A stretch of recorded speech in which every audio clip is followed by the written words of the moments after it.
Al seminario de materia condensada de hoy, martes 19 de abril. El seminario de hoy está a cargo del estudiante de doctorado Diego Felipe de Silvera. Diego nos va a hablar sobre la estructura y propiedades electrónicas del material tántalo teluro 4. Bueno, adelante. Listo, muchas gracias, Luis. Sí, pues mi nombre es Diego Silvera. Hoy voy a hablarles acerca de estructura y propiedades electrónicas del tántalo teluro 4. Esto en el marco de un proyecto de Minciencias en el cual estamos estudiando propiedades de electrónicas de materiales de baja dimensionalidad. Los resultados que voy a mostrar acá realmente no son míos, sino de papers que han hecho estudios acerca de este material. Y pues en el marco del proyecto que les mencionaba antes, em, esperamos darle aportes a los resultados que ya se han obtenido hasta el momento. Entonces, para hablar de este material, lo primero que hay que decir es que este es un calcogenuro de metal de transición. Esto quiere decir que es em, un elemento, es un compuesto que se compone, valga la redundancia, de un metal de transición, un elemento que se encuentra en la mitad de la tabla periódica, y un elemento calcógeno, entre los cuales podemos tener, por ejemplo, el azufre, el selenio, el telurio, del cual, pues, hace parte el material del cual les voy a hablar el día de hoy. Em, entonces, bueno, esos materiales son interesantes porque em, se pueden encontrar estructuras de baja dimensionalidad, cuasi dimensionales o cuasi unidimensionales, como por ejemplo, aquí lo muestro para el molibdeno azufre 2. Entonces, en el plano, en este plano de acá, hay enlaces covalentes, y entre planos hay enlaces de Van der Waals débiles, fuerzas de Van der Waals débiles, lo cual hace que sea fácil separar estas capas de espesor de pocas capas atómicas y encontrar pues composiciones como esas que son cuasi dimensionales o cuasi unidimensionales. Es interesante porque cuando uno encuentra materiales con estas características físicas en su estructura cristalina, podemos encontrar propiedades, fases electrónicas exóticas, como fases de onda densidad de carga, em, fases de aislantes topológicos o superconductoras. Entonces, por eso es que es interesante hacer estudios de este tipo de materiales.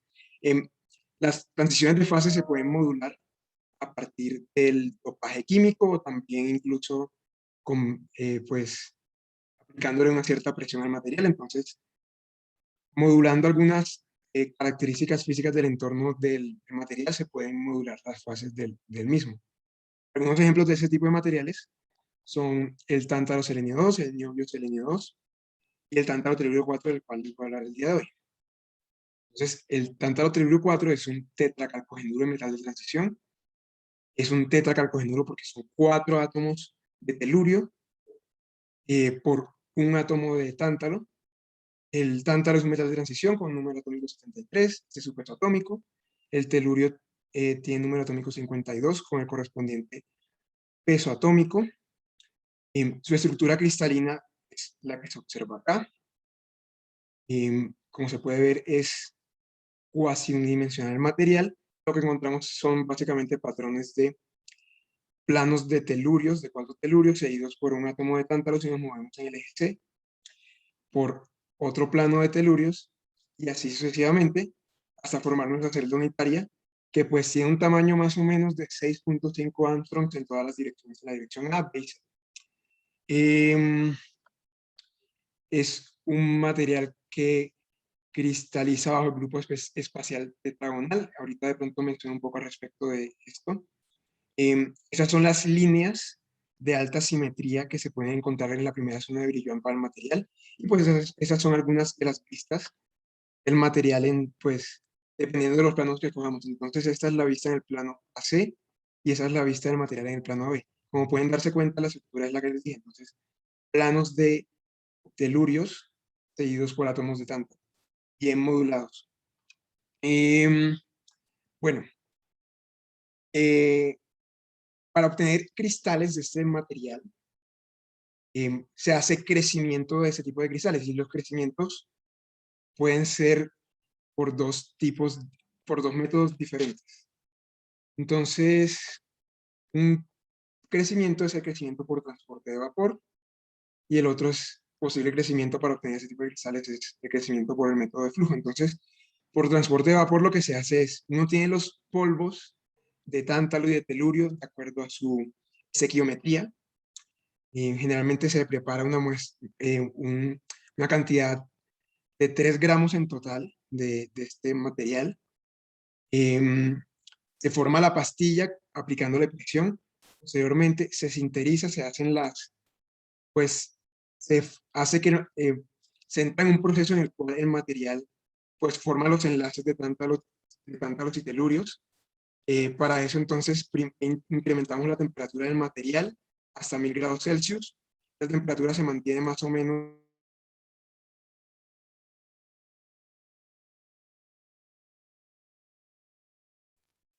¿Qué pasó?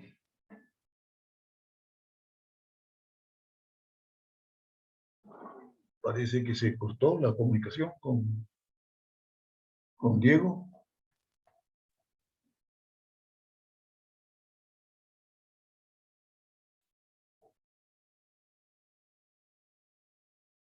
Se desconectó. Sí, se desconectó con un par de minutos. Los últimos 2 minutos se puede repetir. Ah, bueno. Em, Ahí se está compartiendo. Sí, y se oye bien. ¿En qué parte se quedó? Yo creo que aquí cuando estaba hablando ya había empezado a hablar de esta transparencia. Listo. Entonces, lo que decía es que hay dos métodos por los cuales se pueden hacer crecimiento de este tipo de cristales. Uno es por transporte de vapor. En ese método, pues, lo que se hace es, se tienen los polvos de los cristales, de los átomos de tántalo y telurio, de acuerdo a su estequiometría. Entonces, se le aplica, pues, escoger las proporciones adecuadas para que la estequiometría esté correcta. Se le aplica presión al material. Posteriormente, con eso tenemos una pastilla del material, y luego pasa por un proceso de sinterización en el cual el material pues se le aumenta su temperatura hasta 1000 grados Celsius más o menos.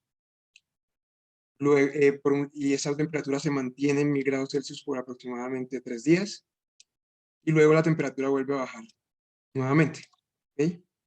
Gradualmente hasta la temperatura ambiente. Entonces allí se hizo la sinterización del material, y posteriormente el material, pues que durante todo el proceso ya estaba dentro de un tubo de cuarzo, em, se ingresa dentro de un tubo multizonas, en un horno multizonas. Entonces, en el horno multizonas se llama así porque se puede aplicar dos temperaturas diferentes en dos zonas diferentes del horno. Entonces, en una zona se pone una temperatura de 540 grados, esa zona se llama la zona de reacción. En esa zona se ubica, pues, la pastilla que ya fue sinterizada de tántalo telurio 4. Em, el método se llama crecimiento por transporte de vapor precisamente porque hay un agente transportador de la molécula que hace que se forme el cristal. Entonces, el yodo transporta el material de la zona de reacción a la zona de crecimiento, y en la zona de crecimiento es donde se obtienen los cristales al cabo de un lapso de una semana o más. Entonces, una vez que ya pasa ese tiempo, tienen cristales de este material, y esos cristales, pues se sabe que son cristales porque tienen una superficie brillante y bastante plana. Entonces, em, de esa manera se puede hacer, es una de las posibles formas de hacer crecimiento de este tipo de cristales. El otro método es por flujo, en el cual básicamente lo que se hace, se tiene una cierta cantidad de material en el tubo de cuarzo, se calienta el material hasta su temperatura de fusión. Entonces tenemos básicamente un líquido del material. Luego, entonces, pasamos por una zona en la que la temperatura se disminuye un poco para pasar por la fase donde tenemos tanto líquido como sólido del material. Entonces se forma un precipitado de tántalo telúrico 4 y posteriormente se hace un centrifugado del material para separar los cristales del líquido. Entonces, esos son los dos métodos.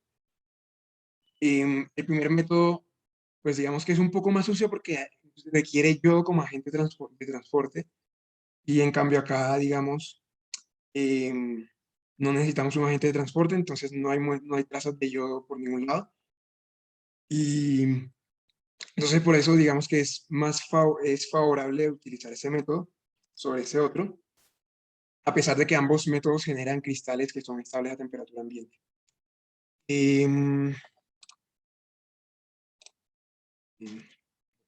Entonces, para poder hacer caracterización de estos cristales, para darse cuenta de que la estructura electrónica, de la estructura química del material es la correcta, que tenemos en realidad tántalo teluro 4, se hace espectroscopía bueno, se hace dispersión de rayos X sobre la superficie del material. Entonces, básicamente lo que se hace es rotar un cristal de este tipo, digamos, sobre un eje, un cierto ángulo.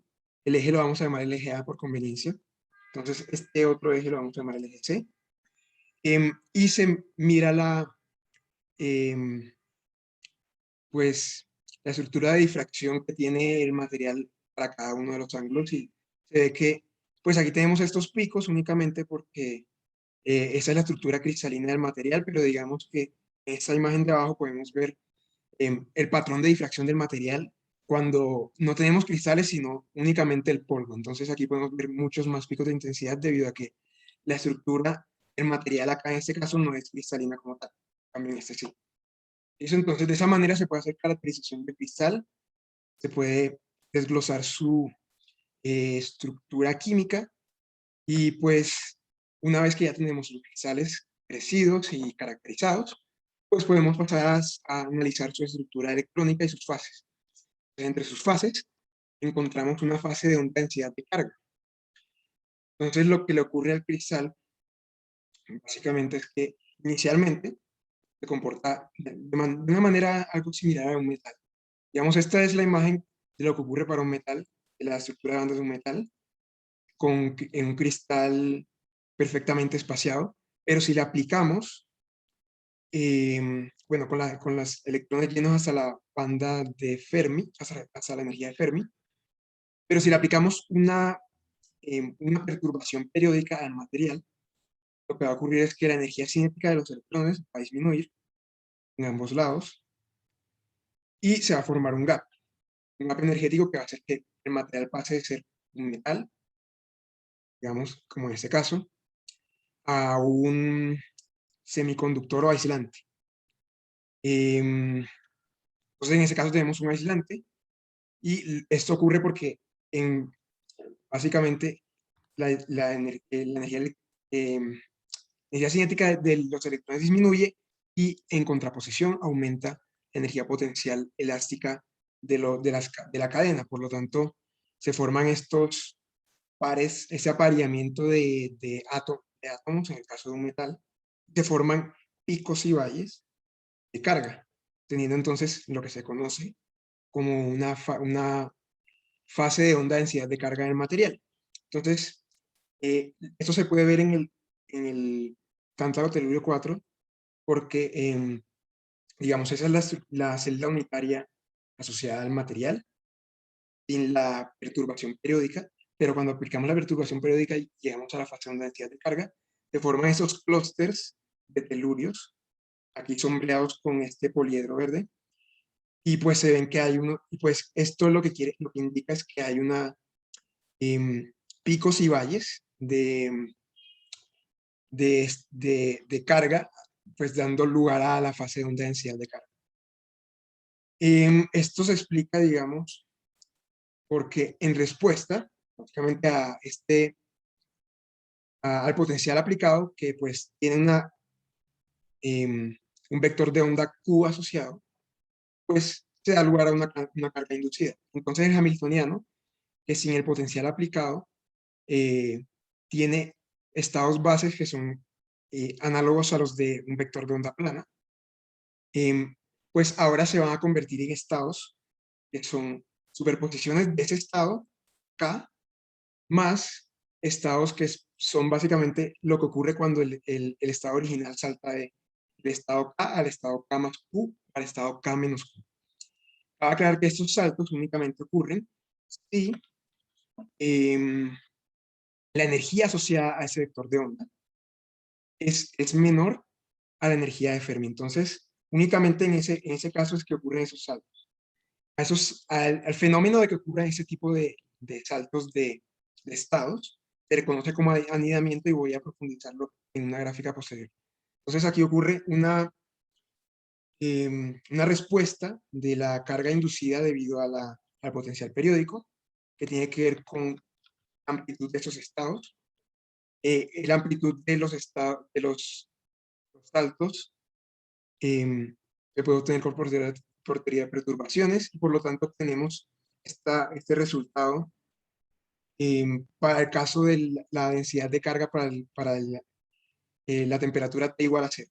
Sin embargo, generalmente, pues tenemos temperaturas finitas, y para temperaturas finitas ocurre que los materiales, pues los estados están ocupados, tienen una cierta probabilidad de estar ocupados, no necesariamente están ocupados con una probabilidad del 100%. Entonces hay que introducir acá la distribución de Fermi asociada al vector de onda K y asociada al vector de onda K más Q y K menos Q. Y entonces tenemos básicamente que la respuesta de la carga inducida debido al potencial periódico es una respuesta lineal, mediada por el término susceptibilidad. Eso se puede ver acá, en esa fórmula sería entonces el término de susceptibilidad, y este otro sería el término del potencial periódico. ¿Listo? Entonces, esa respuesta lineal, la evolución de la respuesta lineal de acuerdo al valor del vector de onda Q aplicado, pues va a, va a depender de si la superficie de Fermi es bidimensional, unidimensional, si el material es unidimensional, si es dosdimensional o es tridimensional la superficie. Pues más bien la superficie de Fermi del material es unidimensional, dosdimensional o tresdimensional. La respuesta debido al vector de onda asociado a la perturbación aplicada va a ser diferente. Entonces, si tenemos una cadena unidimensional, básicamente la superficie de Fermi se puede entender como dos puntos. Entonces, básicamente, si nos aproximamos al valor de Q, en el cual Q es igual a 2 veces el vector de onda de la superficie de Fermi, la susceptibilidad va a tender a diverger, porque cada uno de los electrones en la superficie de Fermi va a poder saltar de un punto de la superficie de Fermi al otro, con probabilidad 1. Por lo tanto, el anidamiento, a ese fenómeno se le conoce como anidamiento, va a ser perfecto. Como el anidamiento es perfecto, entonces el material se convierte en un aislante perfecto, y pues obtenemos lo que se puede observar acá en el lado derecho de la pantalla. Sin embargo, si tenemos una estructura dosdimensional, para un vector de onda Q aplicado, no todos los vectores de onda, los estados con un cierto vector de onda dentro de la superficie de Fermi van a poder saltar a otro estado que también esté dentro de la superficie de Fermi. Por lo tanto, va a haber algunos estados que estén anidados y va a haber otros que no están anidados. ¿Okay? Algo similar pasa con el caso tridimensional. Entonces, el anidamiento es lo que nos dice qué tan perfecto, digamos, es el aislante obtenido. En el caso del tántalo triguero 4 en particular, estamos hablando de un material cuasi unidimensional. Entonces, podemos esperar una respuesta similar, no idéntica, a la que se observa acá. ¿Okay?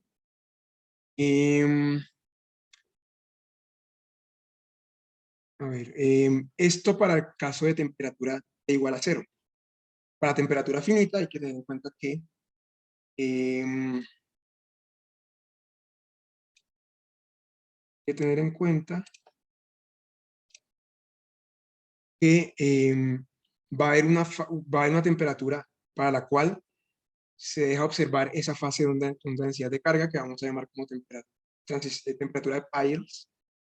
Debajo de esa temperatura entonces tenemos un semiconductor, encima de esa temperatura tenemos un metal y pues esa temperatura se puede hallar mediante la aproximación del campo medio del hamiltoniano de la interacción entre fonón y electrón. Entonces, a partir de eso podemos encontrar esta temperatura de transición y la temperatura en el caso del tántalo tellúrico 4 es de alrededor de 400 grados Kelvin, por lo tanto, realmente tenemos un amplio margen en el cual podemos observar esa fase de una densidad de carga. Entonces, ahora sí pasando, bueno, aquí se ve en esa imagen lo que ocurre a medida que aumentamos la temperatura, se va a ir diluyendo, digamos, esa divergencia en la susceptibilidad a medida que aumentamos la temperatura. Y bueno, ahora sí podemos, pasando ahora sí a lo que pasa en particular para el caso del tántalo tellúrico 4, voy a mencionar entonces que como vimos para el caso de un metal perfecto, digamos, para un gas de electrones, en el caso de el tántalo tellúrico 4, que es un semimetal, que la estructura de bandas es mucho más compleja, podemos ver que ocurre algo similar, o sea, la, la gráfica de dispersión del tántalo tellúrico 4 se ve modificada debido a la fase de onda densidad de carga. Entonces, esta gráfica de acá nos muestra la estructura de bandas cercana a la energía de Fermi del tántalo tellúrico 4, para el caso en que no estamos en la fase de onda densidad de carga, es decir, no hay perturbación alguna. Y esa es la estructura de bandas, que es mucho más complicada que en el caso sin onda densidad de carga. A pesar de que, entonces, aquí hay muchas notaciones que son bastante interesantes alrededor del tántalo tellúrico 4 y su estructura electrónica. Primero, en el caso en el que no hay onda densidad de carga, es la primera gráfica, la estructura topológica del material se nota que no es trivial, no es para nada trivial, y encontramos dos puntos de Dirac. Los puntos de Dirac son puntos en los cuales dos bandas de esta forma se cruzan.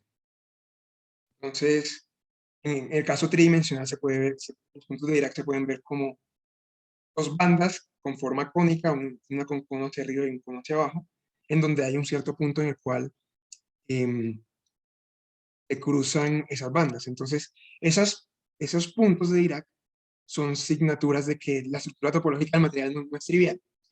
Esa estructura, entonces, en el caso de la onda densidad de carga, se hace mucho más complicada y encontramos no solamente un punto de Dirac, dos puntos de Dirac, digamos, sino que también encontramos dos doble puntos de Dirac. Entonces, los doble puntos de Dirac, en el caso, pues, vistos desde el punto de vista tridimensional en el espacio de fase, se pueden ver como en esas gráficas de acá. Y entonces estos son signaturas, básicamente, de que el material tiene una estructura topológica no trivial, que podemos encontrar fases de alianza topológico del material. Entonces, eso lo hace interesante. Acaba de aclarar que esas bandas son calculadas de manera teórica.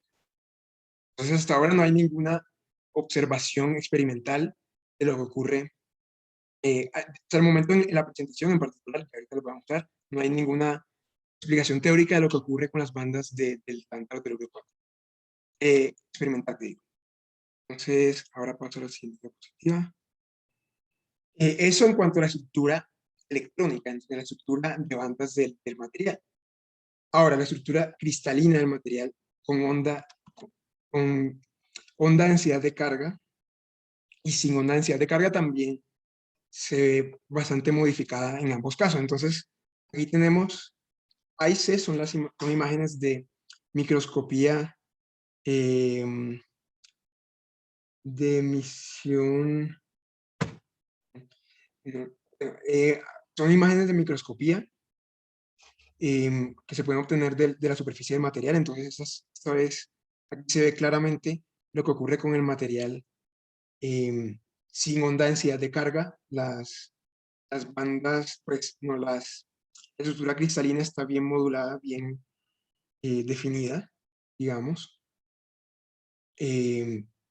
Pero cuando le aplicamos una perturbación, vemos que en efecto se forman, pues se pueden ver con las imágenes del microscopio, que se forman picos y valles, se pueden ver diagramáticamente esos picos y valles de la estructura cristalina, y entonces la celda unitaria se incrementa, el tamaño de la celda unitaria se incrementa a 4A por 6C en la superficie del material.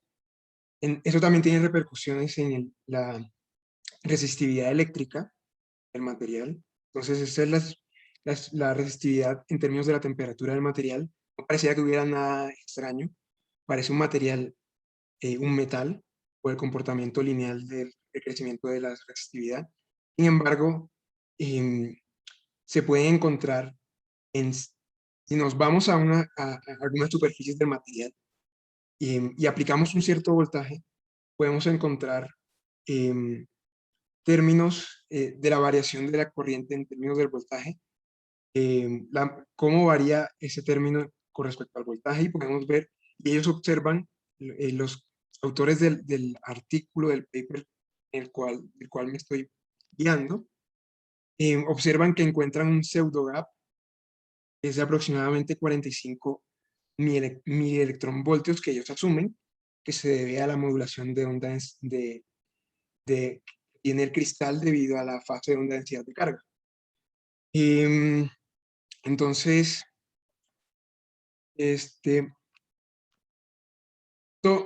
pues para confirmar que este tipo de materiales presenta esta fase de onda densidad de carga, pero ya de manera experimental, y que esto no es algún tipo eh, pues que esto en efecto coincide con una fase de onda densidad de carga, es necesario reconstruir algunas, pues de manera experimental, la superficie de Fermi del material.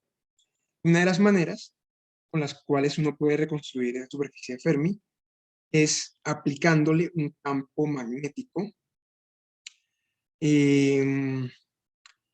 al material y viendo cómo responde la resistividad eléctrica debido al campo magnético aplicado. Entonces, hay materiales que tienen respuesta a la magnetización en términos, al campo magnético en términos de su resistividad eléctrica. El caso del tántalo telluro 4, entonces a medida que aumenta el campo magnético, podemos ver que su resistividad eléctrica aumenta hasta un punto en el cual es aproximadamente alrededor de 7 teslas, en el cual se pueden observar que comienzan a haber algunas oscilaciones de la resistividad eléctrica a partir de un fenómeno que se conoce como efecto de Shubnikov de Haas. Este efecto es interesante no solamente porque nos muestra la propiedad de la magnetoresistencia del material, sino porque también nos puede ayudar a reconstruir la superficie de Fermi ya de manera experimental y a cerciorarnos de que en verdad el material está presentando una fase de onda densidad de carga a partir de la reconstrucción de esa superficie de Fermi. Entonces ahora les voy a mostrar un poco algo de la teoría de por qué esto ocurre y también cómo se reconstruye la superficie de Fermi del material o porciones de la superficie de Fermi a partir de este estudio de la resistividad eléctrica en términos del campo magnético. Eso tiene que ver con la cuantización del movimiento del electrón bajo la influencia de un campo magnético. Entonces, se aplica la condición de cuantización por Sommerfeld sobre la coordenada canónica y el momento canónico del electrón. El momento canónico del electrón depende del vector de onda del electrón, del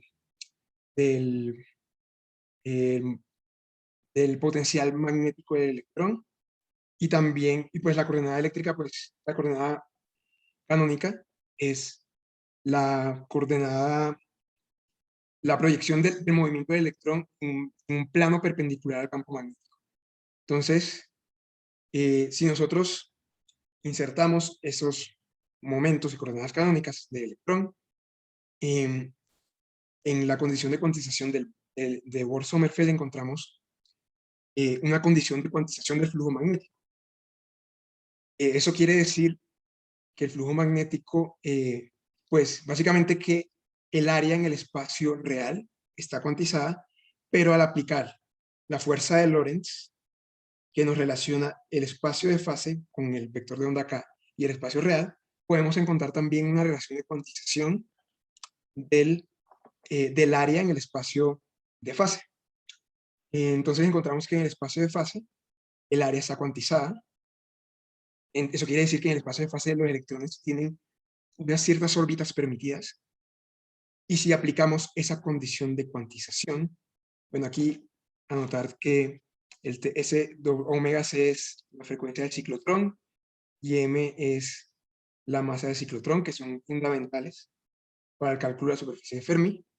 Y bueno, entonces, volviendo, al insertar el área en el del espacio de fase, cuantizada dentro de la condición de dispersión parabólica, es decir, electrones en pues un gas de electrones libres, encontramos una condición de cuantización de las energías de un gas de electrones libres o de un metal perfecto, digamos.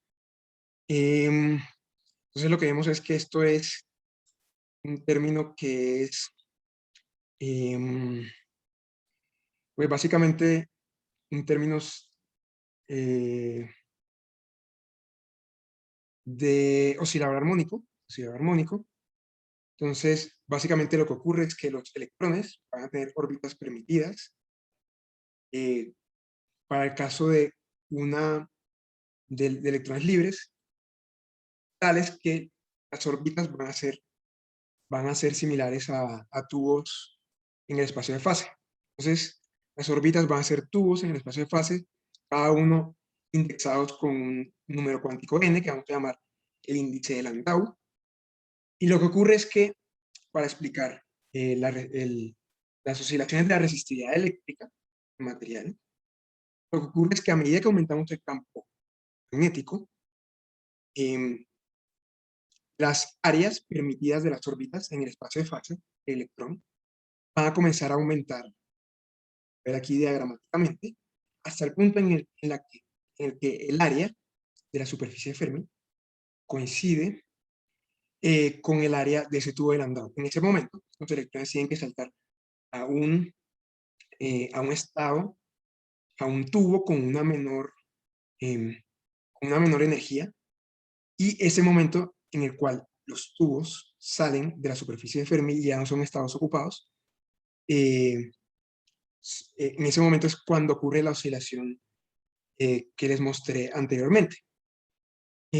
Esa oscilación ocurre con un periodo que es proporcional al inverso del campo magnético y con una frecuencia que entonces, dado que el periodo es el inverso del campo magnético, la frecuencia entonces tiene unidades de campo magnético. ¿Sí? Entonces, básicamente, para resumir, el fenómeno de las oscilaciones de la resistividad ocurre debido a la salida de esos tubos de Landau a través de esa superficie de Fermi. Esto, claro, en el caso de un metal, porque no todas las superficies de Fermi son así de bonitas como en un metal perfecto, como en un gas de electrones libres. Y en el caso del tántalo triuro 4 en particular, sabemos que, como ya les mostré, no es el caso de que tengamos una superficie de Fermi así bien definida.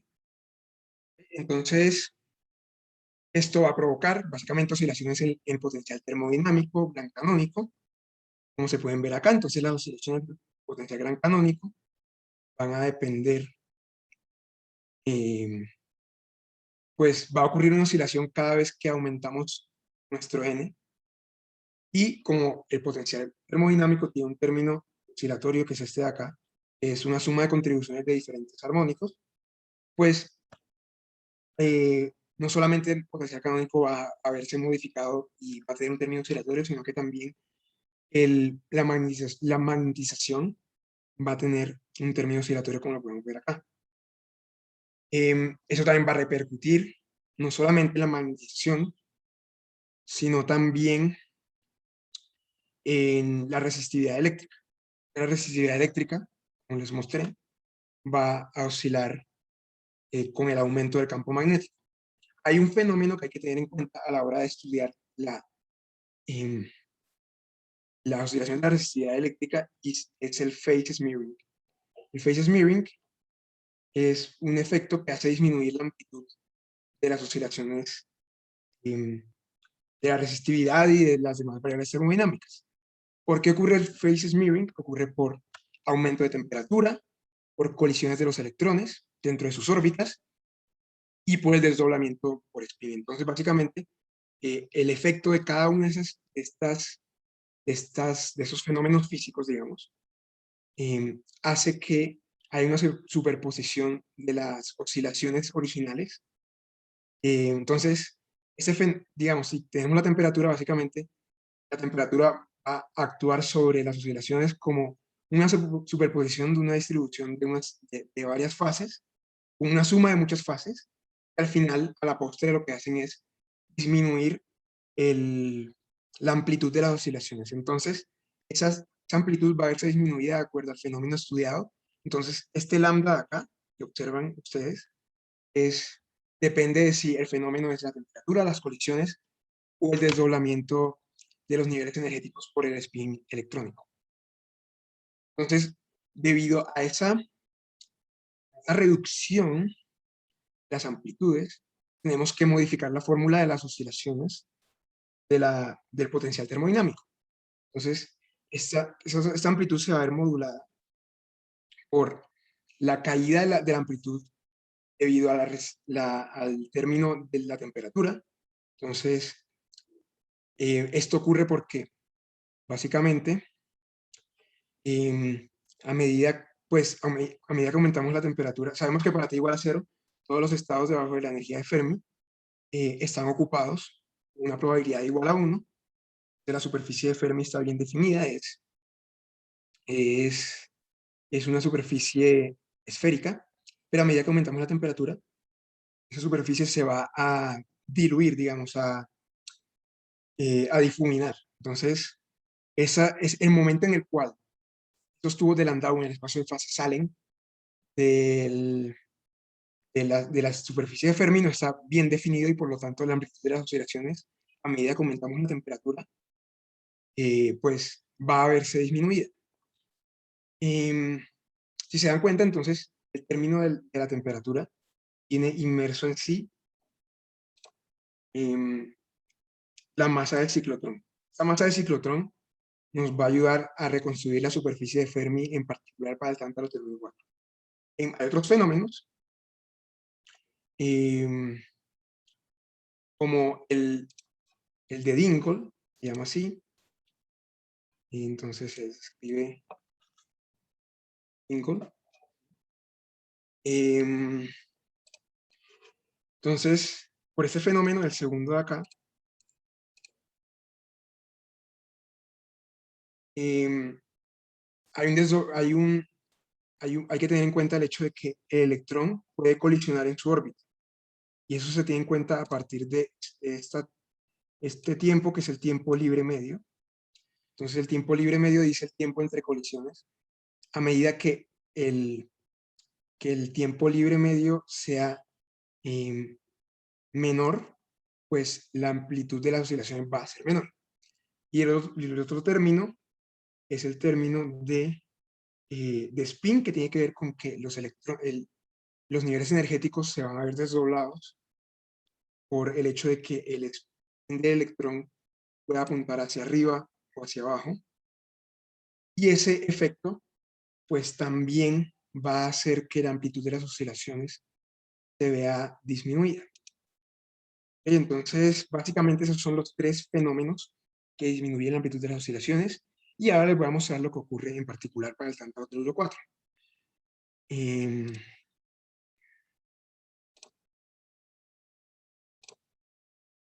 Listo, entonces, estas son las medidas de magnetoresistencia para el tántalo del 1,4 a diferentes, entonces, para dos ángulos diferentes. Este es para un ángulo de 0 grados con respecto al eje A que habíamos definido al principio. Entonces, básicamente lo que se hace es, se aplica una corriente eléctrica en el eje C del material. Entonces, básicamente el material tiene una forma, voy a ir atrás. Se está yendo,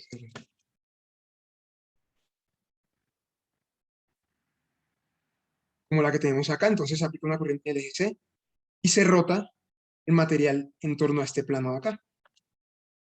Se rota el cristal y se mira cuál es la respuesta en magnetoresistencia para el cristal, dependiendo pues del campo magnético y de diferentes temperaturas. Se puede observar claramente que el material em,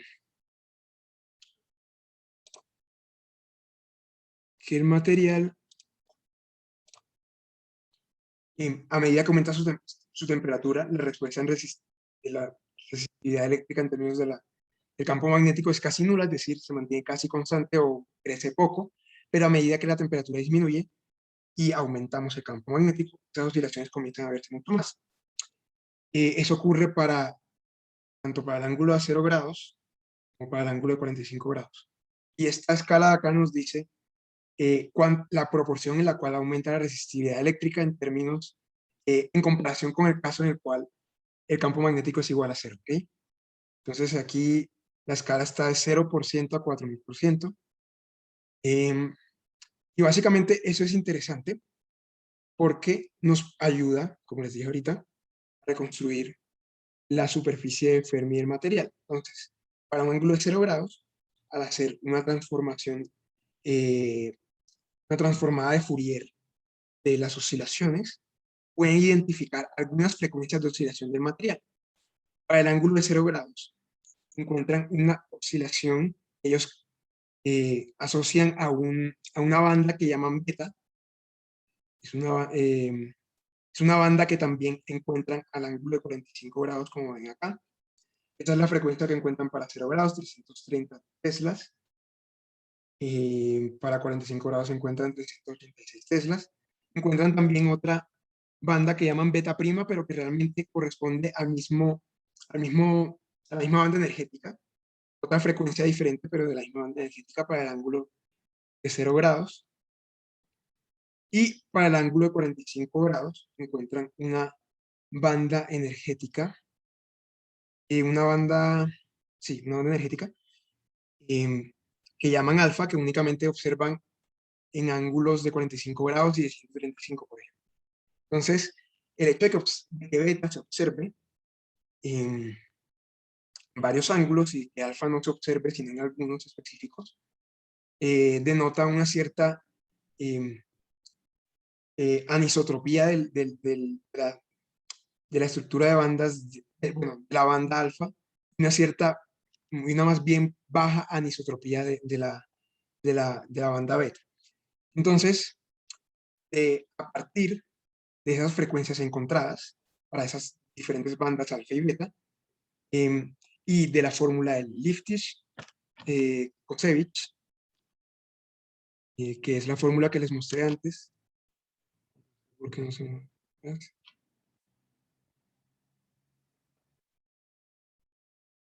ya, listo. Uno puede ajustar esas oscilaciones teniendo en cuenta la dependencia del potencial, del potencial termodinámico en términos de la temperatura y encontrar la masa del ciclotrón. Entonces se hace un ajuste, encuentra la masa del ciclotrón y encuentran que la masa del ciclotrón para alfa es 0,33, la masa del electrón y la de el pocket beta de la otra banda beta 0,15. Para validar que estas son bandas asociadas a la superficie de Fermi del material para la fase de onda densidad de carga. Entonces lo que hacen ellos es, primero, aquí en estas figuras D, E, F y G, muestran las bandas energéticas que cruzan, de manera teórica por lo menos, la superficie de Fermi, el nivel de Fermi, en la fase de onda de densidad de carga. Entonces, esas son las 4 bandas que cruzan esa energía de Fermi. Y pues ellos tratan de hacer un ajuste de esas bandas energéticas encontradas de manera teórica con respecto a las bandas energéticas alfa y beta que fueron encontradas de manera experimental. Para ello, ellos hacen un barrido en ángulos de las amplitudes encontradas, las frecuencias encontradas. Aquí está para beta, de manera experimental, aquí con los puntos que tienen la incertidumbre, y ese es para alfa. Entonces lo que observan es que el mejor fit que pueden hacer ellos en relación a las frecuencias encontradas y las bandas calculadas de manera teórica es si asignan a la banda beta el, este pocket, nivel, esta banda que está aquí etiquetada por G. ¿Okay? Entonces, ellos asumen que beta corresponde, encontrado de manera experimental, corresponde a la banda, a esta banda de acá, y que esta otra banda corresponde a la banda de acá. ¿Cómo llegan a esa conclusión?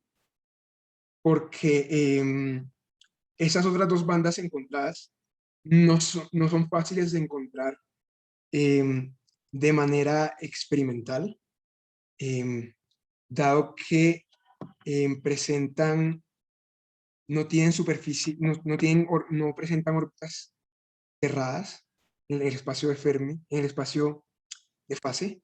Como no hay órbitas cerradas, entonces son difíciles de detectar experimentalmente. Entonces, estas 2 las descarten. Y esta de acá, pues ellos dicen que en la línea ZA, de la cual les hablé al principio, que son líneas de alta simetría, encuentran para esta banda de acá, hay secciones que son cilíndricas cuasi dimensionales, que son similares a lo que ellos observan para la banda alfa. Entonces, de esa manera ellos llegan a la conclusión de que la banda alfa corresponde a esta banda de acá, calculada teóricamente, y esta otra banda corresponde a la banda beta.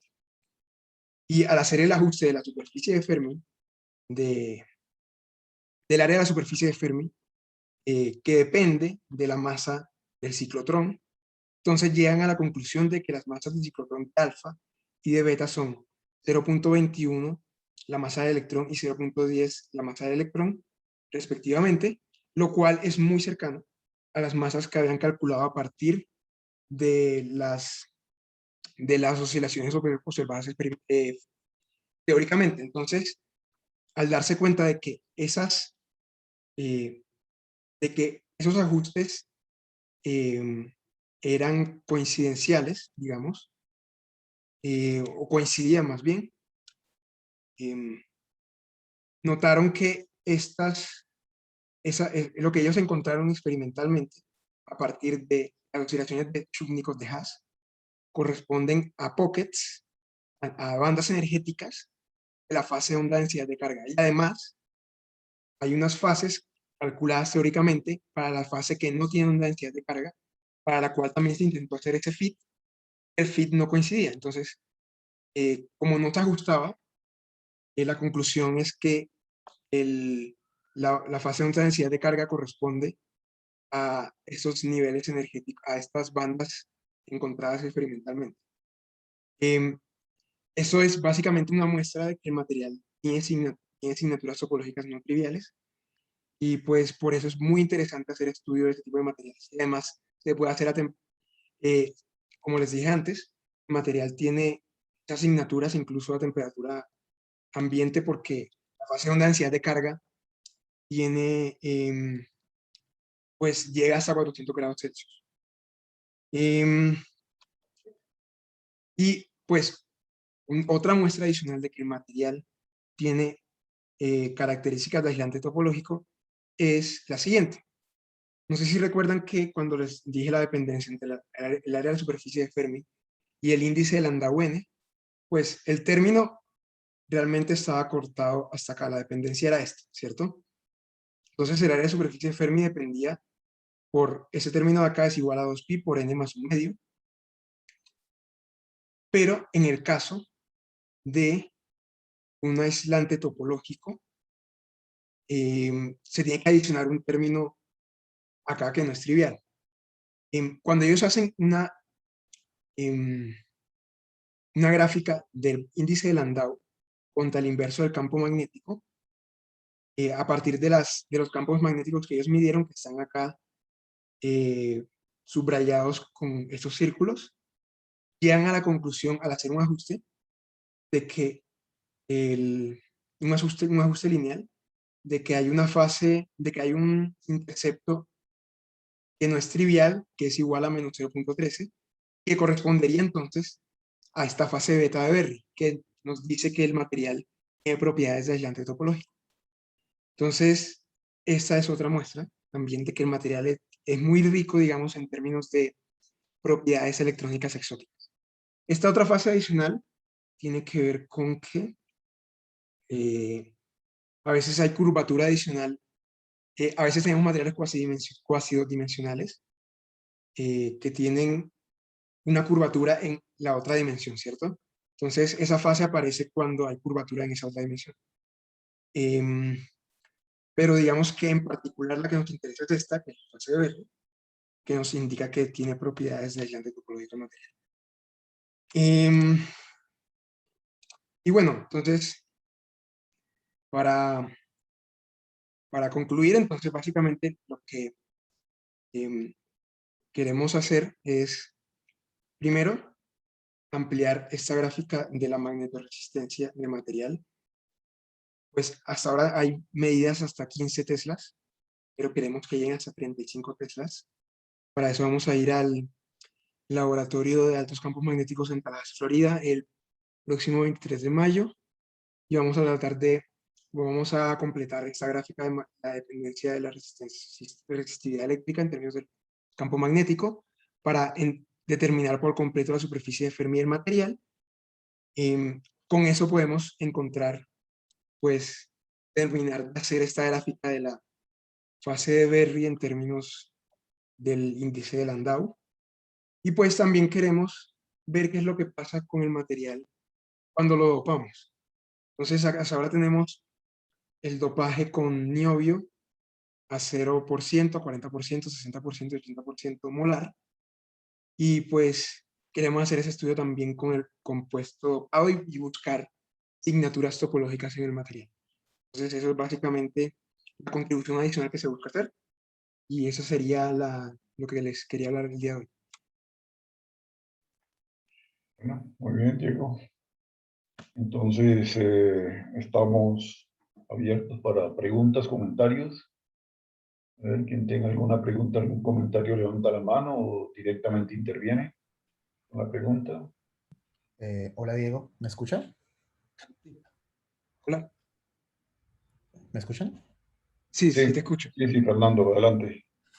Diego, si quieres, ¿podrías volver a la gráfica de las gráficas de magnetoresistencia?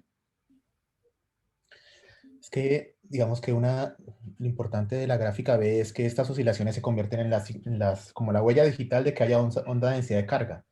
Sin embargo, pues las extraen, o sea, la forma de extraerlas es quitándole a la magnetoresistencia un background suave, pero pues Ah, yo las claro. veo centradas en cero. Entonces, ¿qué es un background suave en este contexto, en este término de este material? Porque pues, no, o sea, no sé cómo... Yo, yo lo interpreto como el background suave sería básicamente eh, quitarle el término que no es oscilatorio. Ese sería o sea, entiendo que es suave en el sentido em, de que no es como las oscilaciones son abruptas.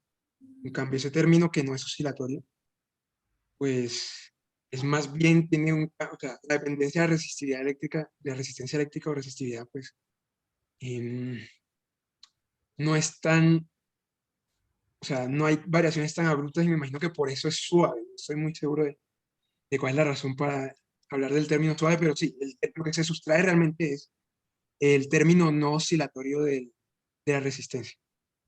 Ujú. Gracias. Tengo otra pregunta respecto. No sé si ustedes como tienen la posibilidad de, dices que pueden llegar ahora hasta 35 teslas. Si uno mira las gráficas respecto a la temperatura, pareciera que existiera como una especie de ley de colapso en estas mismas gráficas de magnetorresistencia. Entonces, si tú ves, por ejemplo, las gráficas desde 20 Kelvin en adelante, si se hiciera un barrido de temperatura más corto, pareciera que, bueno, todas van saturando, pero todas tienen como una curvatura. Entonces, de pronto, no sé si existe o es una simple percepción de que existe como una ley de escalamiento, de que se puedan colapsar todas esas gráficas en una sola de la magnetoresistencia, o es un efecto solamente visual, o no sé si sabes algo más de eso. Mm, de eso en particular no lo tengo tan claro. O sea, sí, sí sé que aquí satura, en el caso de 0 grados, parece que hay como una saturación de la magnetoresistencia, pero en el caso para 45 grados no termina de saturar. Entonces, no sé si a eso va un poco tu pregunta. Y es que si uno extendiera estas gráficas, están hasta 15 teslas. Ah, ok, sí. Si imagínate que las extiendes hasta 35 teslas, Ujú. pues yo esperaría que la gráfica azul claro y púrpura pues presentaran un Ok. comportamiento también así como que fueran a colapsar para un valor de magnetorresistencia finito. Entonces, de pronto es posible que todas colapsen mediante una ley de escalado en términos de campo magnético. Ok, no estoy seguro, la verdad. Un factor multiplicativo en términos de magnetorresistencia y campo magnético, como usualmente se ven en leyes de escalado para materiales, pero no sé, me causó curiosidad que se veía así como si todas estuvieran desplazando en términos como leyes de potencia o algo así. Pero es, de pronto más adelante si tienes esas gráficas, sí, lo puedes Sí, de chequear. pronto más adelante puedo saber un poco más a detalle de lo que está ocurriendo, si existe esa ley de escalado o no. Gracias. Vale. Muy bien. ¿Alguna otra pregunta o comentario? Ya que está en esta diapositiva, ¿qué significan esos F beta, prima F beta, que son teslas, 500 teslas, 386 teslas? ¿Qué es eso? ¿Son campos reales con los que hicieron el experimento esto? Son frecuencias, o sea, em, a ver, entonces, básicamente las gráficas de acá, o sea, ¿te refieres a las gráficas de los No, insets? no, me refiero a los datos que están a la izquierda de las gráficas. No, a la izquierda, Las- a la izquierda, más a la izquierda. Más. Arriba. Es Ah, como esto, Ahí, esto. ahí, Ok, esos esos F son ahí eh, están en T, supongo que esos son teslas, ¿no? son Teslas, sí, exacto. Son Pero, frecuencias. son frecuencias expresadas en teslas. En Tesla, sí, porque, a ver, aquí las oscilaciones ocurren o sea, el periodo de las oscilaciones ocurren cada una cierta periodicidad que tiene una escala que es 1/Tesla. Entonces la frecuencia sería lo inverso. La frecuencia está en Tesla. Entonces, sí, las oscilaciones ocurren cada un cierto intervalo de 1/Teslas y en términos de escala de frecuencias, pues ocurriría. El inverso de esos números me dice en la figura de la derecha, de 2 arriba derecha, me dice justamente la distancia que hay entre pico y pico, entre máximo y máximo más o menos. eh, El inverso de esas F sub beta corresponde, ok, el inverso de esas F sub beta, beta prima, entonces corresponde al periodo, corresponde claro. a la separación entre máximos o picos Exactamente, en la gráfica B, que está en exactamente, unidades de Tesla a la -1. exactamente, sí. O sea, por eso son distancias muy pequeñas en Tesla a la -1 y el inverso da números tan grandes, pero no es que sean campos magnéticos reales utilizados en el experimento porque son enormes. No, no son campos magnéticos reales, son el inverso realmente. Bueno, ¿alguna otra pregunta o comentario? Sí, en la siguiente transparencia, cuando hablaste de las propiedades topológicas, creo que eran más adelante, ahí hablabas de que en este material se presentan propiedades topológicas a través de la fase de Berry, ¿no? Ujú. Si yo cambiara el material, no existirían propiedades topológicas, es decir, ¿dónde se ve que el material es el que produce eso? Pero yo no Em, aplicaría esto para cualquier, sistema bidimensional o algo así, Macho. ¿Qué caracteriza una propiedad topológica acá? Pues básicamente lo entiendo como que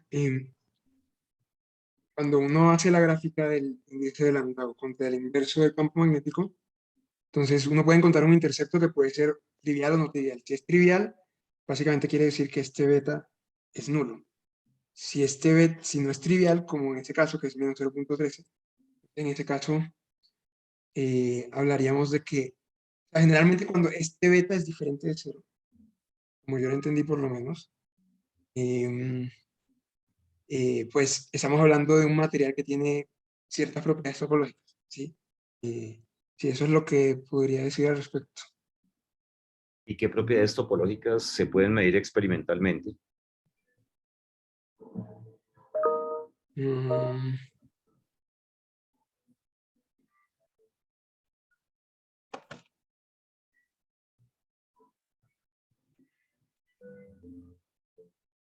mm, pues en particular el material parece ser un aislante topológico, eh, pero las propiedades no las tengo claras exactamente cuáles vendrían siendo. Vale. La fase de Berry misma, ¿no? Lo pueden Sí, fitear pues, con esa fórmula. sí, esa fase de Berry, pues, Estados de superficie, ¿no? Que tú tengas algo que conduzca diferente en el bulk a lo que conduce diferente en la superficie. ok. Yo tengo una pregunta aquí, Diego, en esta diapositiva. ¿Cómo haces tú para indexar esos índices de Landau? ¿Cómo sabes cuál es el 1, cuál es el 2, cuál es el 3? ¿Cuál crees tú que tomarías como el punto de referencia? Eh,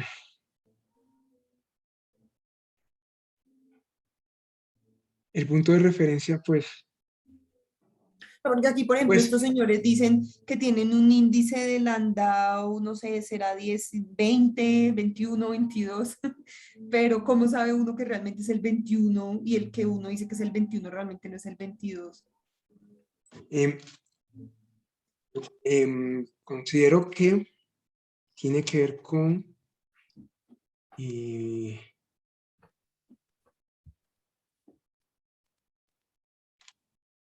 No con el área de la necesariamente es superficie. una respuesta a esa pregunta, pero ¿tú cómo lo harías?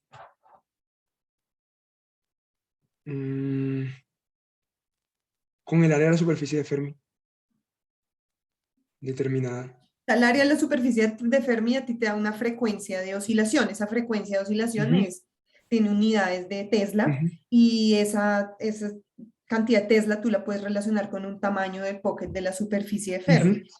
Y de ese pocket están saliendo tubos de Landau cada cierta cantidad de campo. Entonces uno dice que salen los tubos de Landau con un índice más grande y luego empiezan a salir los de índices pequeños hasta que sale el tubo de Landau número 0, ¿cierto? ujú. Entonces, ¿cómo sabe uno que cuando hay una oscilación ahí, eso marca el tubo de Landau 10 o el tubo de Landau 5? ¿Cuál es la forma de saberlo?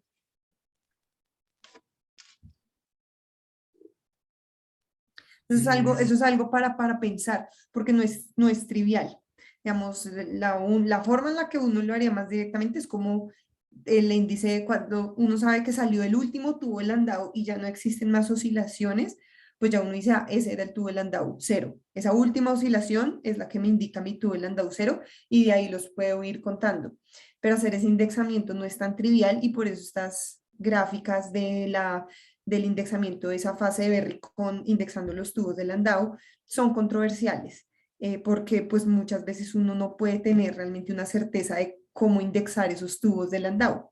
Entonces, por eso, a pesar de que estas personas publican que eso tiene una fase de Berry no trivial, pues es altamente controversial porque generar esta gráfica, ese indexamiento no es nada trivial. Mm, Entonces, nosotros tenemos que buscar y mirar algunos mecanismos de cómo la gente trata de hacer esto de la mejor manera para poder decir algo al respecto.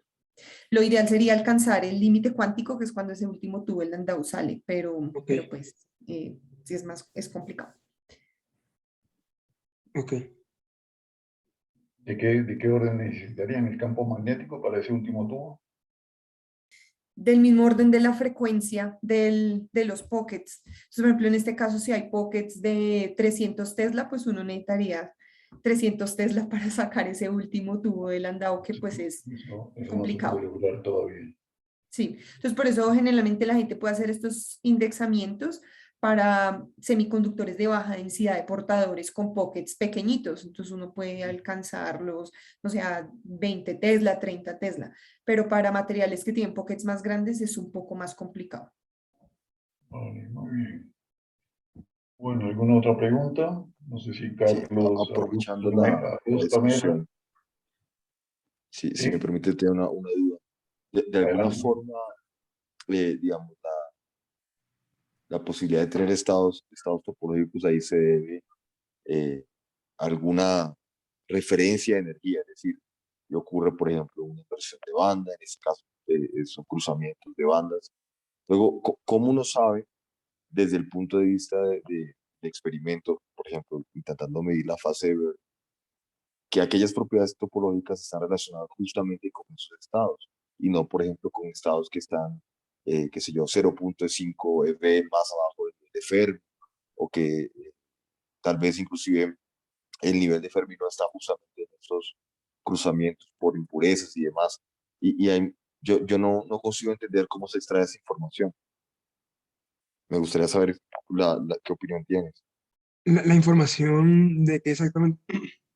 Claro, ¿cómo concluyes a partir del cálculo de la fase de Bernoulli? Por ejemplo, mentiras, cálculo no, de la medida de la fase de Bernoulli realmente, que el comportamiento topológico se dé justamente a aquellas bandas que teóricamente indicarían ese comportamiento.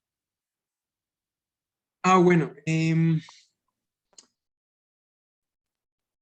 Ok, entiendo tu pregunta. Pero en particular, bueno, en ese caso en particular, no estoy muy seguro porque este artículo en el cual em, pues calculan las masas efectivas, las masas neutrones asociadas a la superficie de Fermi, que pasan a través de la onda densidad de carga es diferente a este otro, o sea, no son o sea, no son los mismos artículos y no estoy muy seguro de si en realidad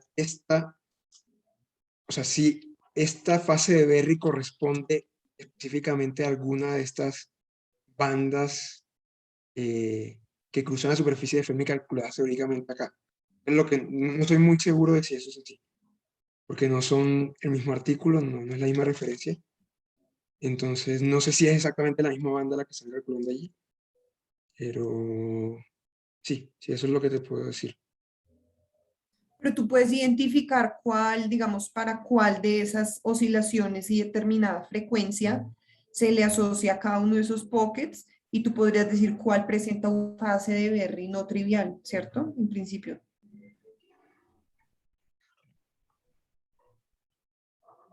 O sea, por ejemplo, si por ejemplo para la frecuencia de los pockets anaranjados que están ahí, esa es la que presenta una fase Berry no trivial, o por ejemplo para los verdes, que sería más sencilla.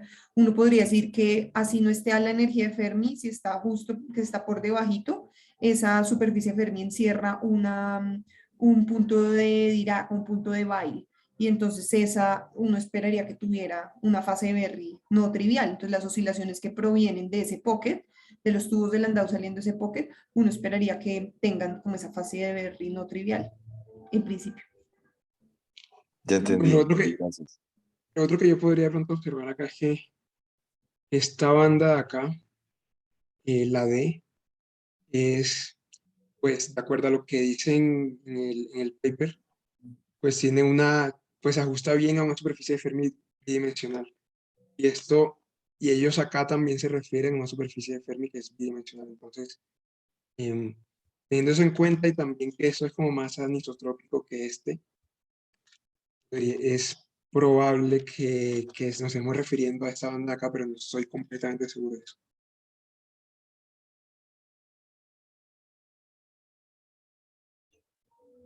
Bueno, no sé si habrá alguna otra pregunta o comentario final.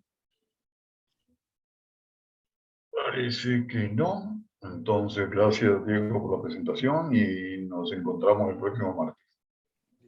Bueno, Muchas adiós. gracias. Hasta luego, gracias.